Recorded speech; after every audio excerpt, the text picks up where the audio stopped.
मनु की स्मृति को संविधान कहने वाले कृपया ध्यान दें। शूद्रो ब्राह्मणतामेति ब्राह्मणश्चैति शूद्रताम क्षत्रियात् जातम् एवं तु विद्याद्वैश्यास्तथैव च। अर्थात शूद्र ब्राह्मण हो जाता है, ब्राह्मण शूद्र हो जाता है। इसी प्रकार क्षत्रिय और वैश्य का भी वर्ण परिवर्तन समझना चाहिए, यह विद्या से होता है।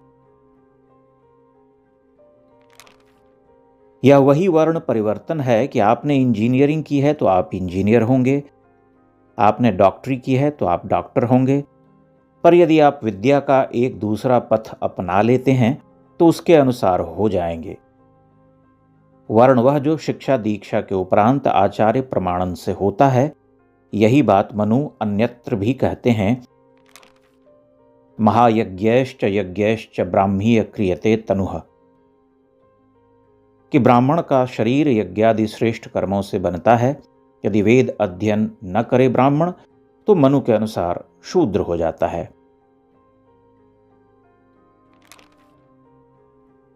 यो नधीत्य द्विजो वेदमन्यत्र कुरुते श्रमं सजीवन्नेव शूद्रत्वामाशु गच्छति सान्वयः। संध्योपासना न करने वाला व्यक्ति शूद्रवत होता है। न तिष्ठति तु यः पूर्वानोपास्ते यश्च पश्चिमां स शूद्रवत बहिष्कार्यः सर्वस्मात् द्विजकर्मणः।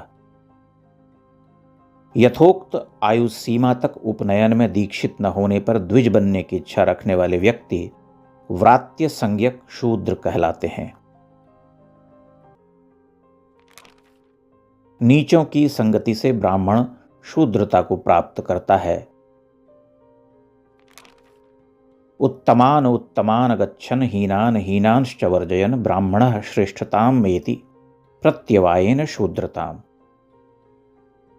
अतः मनु के तथाकथित संविधान में वर्ण कोई स्थिर बात नहीं है, वह कर्म या गुणों या अध्ययन के हिसाब से बदलता रहता है।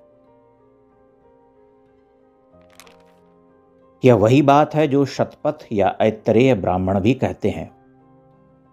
प्राचीन भारत में वर्ण की यह द्रवणता बहुत से उदाहरणों से प्रमाणित होती है। फिर प्राचीन भारत के वामपंथी इतिहासकार और विद्वान इतने झूठ क्यों लिख गए? क्या आधुनिक समय में जो संविधान हमने अंगीकृत, अधिनियमित और आत्मार्पित किया है, उसमें हम अपने चुने हुए कर्म के अनुसार जाति बदल सकते हैं? अपने कर्म के अनुसार, अपनी एजुकेशनल बैकग्राउंड के आधार पर करने की कोशिश कीजिए, आप जेल में होंगे। कितनी मजेदार बात है कि रैमसे मैकडॉनल्ड के 16 अगस्त 1932 के कम्युनल अवार्ड को मानने वाले इस देश में कम्युनल या सांप्रदायिक नहीं कहलाते। कितनी मजेदार बात है। इस अवार्ड ने शोषित वर्ग की बात की थी, पर नाम देते हुए भी यह वंशानुगत जातीय सदस्यता की बात कर रहा था। यानी कह क्लास रहा था, पर बात कास्ट की कर रहा था। स्वतंत्र होने पर उन्हें अनुसूचित जाति कहा जाने लगा। यानी हमने तो वह पर्दा भी हटा दिया और सीधे जन्म की वही जड़ता स्वीकार कर ली जो वर्ग नाम रखकर भी अंग्रेज शासक प्रतिपादित कर रहे थे। कभी देखा कि अंग्रेजों ने जो दलित वर्ग यानी डिप्रेस्ड क्लासेस नाम दिया, वह कैसे दलित वर्ग से दलित जाति हो गया? और स्वतंत्र भारत ने जिस अनुसूचित जाति शब्द का प्रयोग उचित समझा था, कैसे उसकी जगह अंग्रेजों का दलित शब्द उन्हीं बुद्धिजीवियों ने अपनाना उचित समझा जो गांधी जी के द्वारा प्रयुक्त एक शब्द को अपमान समझते थे। हिंदी साहित्य के पुरोधाओं ने भी दलित विमर्श जारी रखा। अंग्रेजी का विरोध करने वाले अंग्रेजों की विरासत का कितना सम्मान कर रहे थे। अंग्रेजों ने ही अनुसूची बनाई, बाद में उनके सावधि पुनरीक्षण हुए। वे पुनरीक्षण किस कारण थे? क्या मनुस्मृति में रैमसे मैकडॉनल्ड अवार्ड के द्वारा बताई गई या अधिसूचित कोई जातियां हैं जिनका merit, action, occupation, personal quality या अध्ययन के जरिए कोई परिवर्तन ही नहीं हो सका? पुरुष सूक्त के अनुसार ही चारों वर्ण मनु ने भी दोहराए। छांदोग्य उपनिषद ने जब जन्मगत बात की तब भी उसमें बल कर्म पर ही था कि यदि पिछले जन्मों में शुभ कर्म करेंगे तो द्विज बनेंगे। वज्रसूची उपनिषद कहती है कि यदि ब्रह्म को उपलब्ध किया, रियलाइजेशन ऑफ सेल्फ किया, तो द्विज बनेंगे। महाभारत में ऋषि भारद्वाज कहते हैं कोई वर्ण भेद नहीं, यह पूरा विश्व ही ब्रह्म है जो कर्मों के द्वारा विभाजित होता है। विश्व, यह शब्द महत्वपूर्ण है। मनु ने भी जब पुरुष के मुख बाहु उरूप उपज्जानाम 4 वर्ण बताए थे तो भारत के जातीय संदर्भों में, स्थानीय संदर्भों में नहीं कहे थे। वे सर्वस्यास्य तु सर्गस्य, सभी के लिए, सृष्टि के लिए यह कह रहे थे।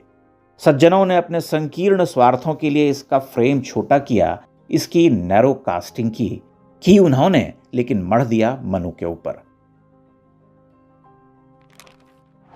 मनु की इस पिजन होलिंग के पीछे तर्क क्या था? मनु कौन सा प्रशिक्षण दे रहे इन शोषक द्विजों को कि इंद्रिय संयम रखो, कि विषय त्याग ही श्रेष्ठ है, कि सिद्धि उसी से प्राप्त होती है, कि जितेंद्रिय बनो, कि एक भी इंद्रिय के असंयम से प्रज्ञा हानि होती है, कि पढ़ाई या अग्निहोत्र आदि में अनध्याय यानी न पढ़ने जैसा विकल्प नहीं है, स्वाध्याय करो। इन चीजों से शोषण के संसाधन या कौशल का विकास कैसे होता है? उसके लिए तो भोगवाद चाहिए, बाजार चाहिए और उसकी केंद्रीय वैल्यू के लिए लाभ का अधिकतमीकरण चाहिए। उसके लिए लागतों को, खासकर श्रम लागत का न्यूनतमीकरण चाहिए। बिना कोई मुआवजा दिए उनसे निर्धारित समय में भी ज्यादा काम करवाने की कला चाहिए। बंधुआ मजदूरी, उपनिवेशवाद, चाबुक, स्लेवरी, हिस्टोरिकल स्वेटशॉप्स, प्रतिस्पर्धा, बेईमानी, एकाधिकार, उन जगहों पर पहुंचना जहां सरकारें सुस्त हों और कड़े नियम न हों, टैक्स हेवन, स्वार्थपूर्ण पूंजी संचय, उपभोक्तावाद, वो सब। लेकिन उन सब को भूलकर मनु पर टूट पड़ने की वह अदा क्या स्वयं भारत में क्रांति को भटकाने की कोशिश नहीं थी?